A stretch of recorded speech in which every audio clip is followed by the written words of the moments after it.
Hello les amis, c'est Cinéboy. Aujourd'hui on se retrouve pour une critique en avance et sans spoiler de Karate Kid Legends.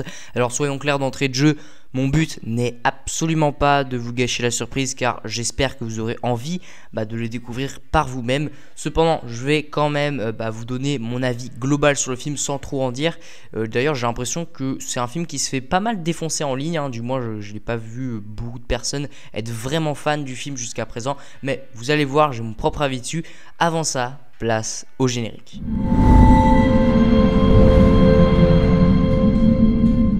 Donc pour commencer, il faut savoir que j'ai découvert ce Karate Kid Legends il y a de cela quelques jours et c'est réalisé par Jonathan Entwistle, un nom que certains connaissent déjà pour des séries Netflix comme I Am Not Okay With This ou encore The End of the Fucking World.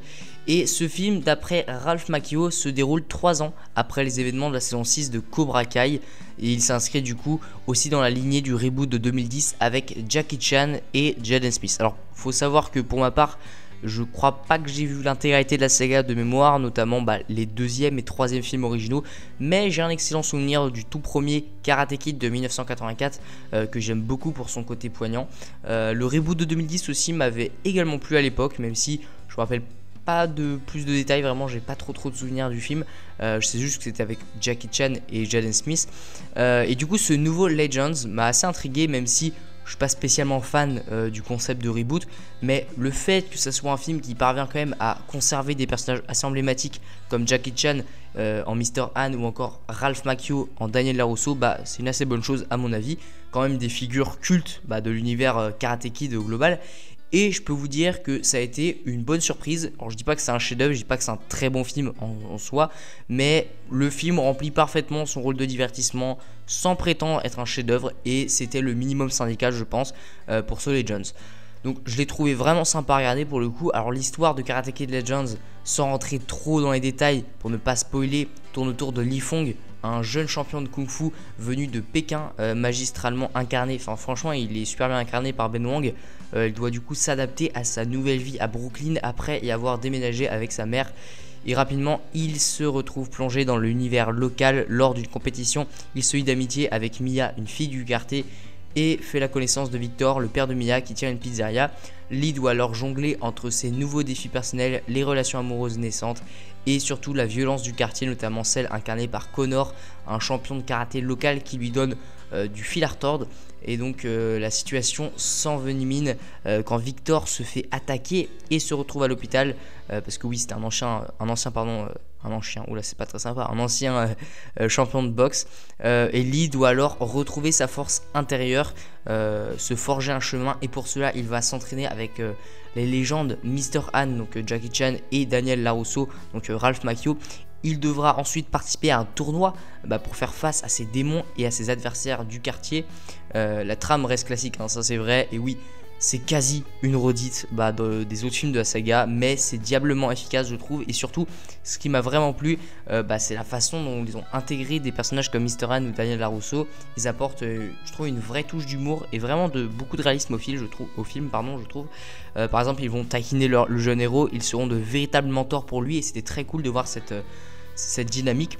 Le tout, franchement, je redis encore, mais je trouve que l'acteur il est vraiment génial. Le tout est magistralement porté par Ben Wang, qui joue du coup Li Fong. Et franchement, ce gars-là, je trouve vraiment que, je pense que tout le monde l'a un peu dit, même ceux qui n'ont pas trop aimé le film, tout le monde a trouvé que c'était un bon acteur, franchement.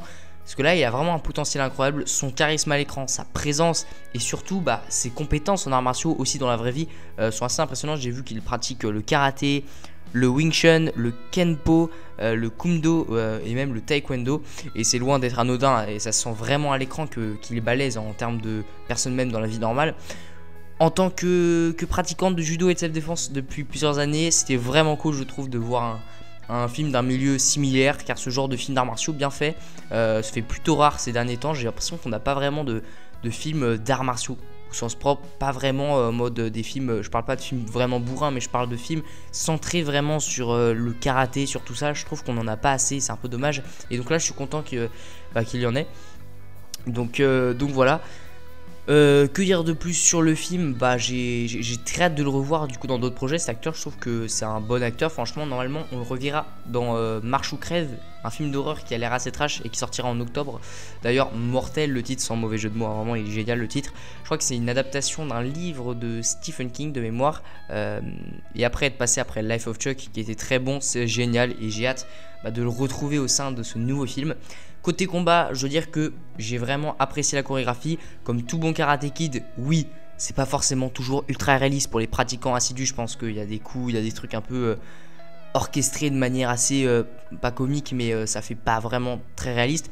Et je sais que certains ont trouvé que ça faisait un peu fake, et je peux comprendre en soi, mais franchement moi j'ai trouvé ça très très stylé et réaliste, sans tomber comment dire, dans la surenchère ou le trop exagéré, donc c'était vraiment réaliste. La bande son avec un mélange de rap et de morceaux californiens comme le mythique California Love de Tupac m'a aussi beaucoup plu. J'ai bien aimé la musique derrière, c'était vraiment sympa. Il y en a plein qui ont détesté, j'ai vu. Moi franchement j'ai trouvé assez cool. Les scènes de combat sont bien orchestrées, encore une fois, il y a une certaine énergie qui ressort, surtout dans les moments clés. La mise en scène, après, elle est simple, c'est efficace, et ça se regarde assez facilement entre amis ou en famille. Pour le coup, je l'ai vu tout seul, mais je pense que c'est un film qui peut se voir voilà, entre amis ou en famille. Je pense que c'est un bon film pour passer un bon moment sans prise de tête. L'atmosphère de New York et de Pékin, bon ça c'est un peu que au début du film, je trouve qu'elle est très bien rendue visuellement, c'est assez chouette, enfin c'est assez classique mais c'est chouette. Et les échanges entre Daniel Larusso et Mr. Han apportent aussi cette touche d'humour et de profondeur qui fonctionne très très bien, je trouve, dans le ton général du film. La bande sonore, la photographie, tout ça, ça contribue à créer une ambiance assez agréable, même si le scénario lui reste très classique, voire peut-être trop classique et prévisible. Mais au fond, c'est pas ce qu'on attend. Enfin, en tout cas, moi, c'est pas ce que j'attendais d'un film comme ça. C'est clairement un film de divertissement pur. C'est pas du tout une œuvre de cinéma révolutionnaire. C'est même pas vraiment un film. Enfin, pour moi, ça peut se voir au cinéma, mais c'est un film qui est aussi convenable en streaming en soi. C'est un peu triste à dire, mais pour moi, ça marche aussi. Et c'est très bien comme ça. Alors, est-ce que c'est un bon reboot? Ça, c'est un peu la question qu'on peut se poser. Alors oui, après, c'est vrai que la recette commence peut-être à s'essouffler un peu. Moi, personnellement, je n'ai pas trop senti ça, mais peut-être qu'après prévisionnage, on peut se poser cette question. Pour le coup, j'ai été diverti personnellement, mais je comprends totalement que des gens n'apprécient pas forcément c'est cette formule qui commence à se répéter un peu.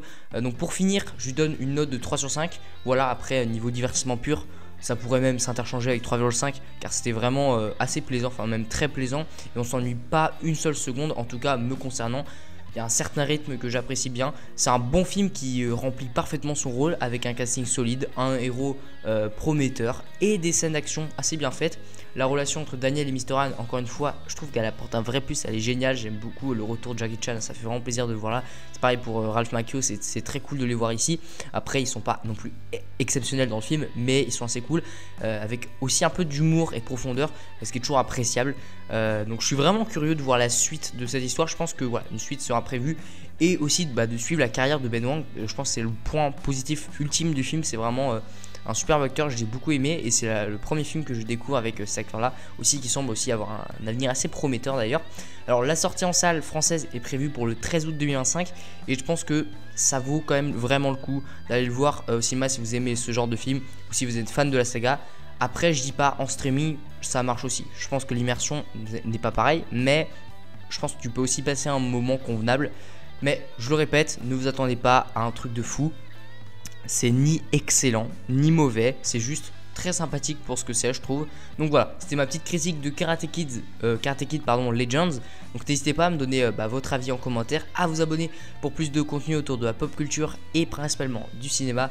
Ciao les amis, et à bientôt pour une nouvelle vidéo.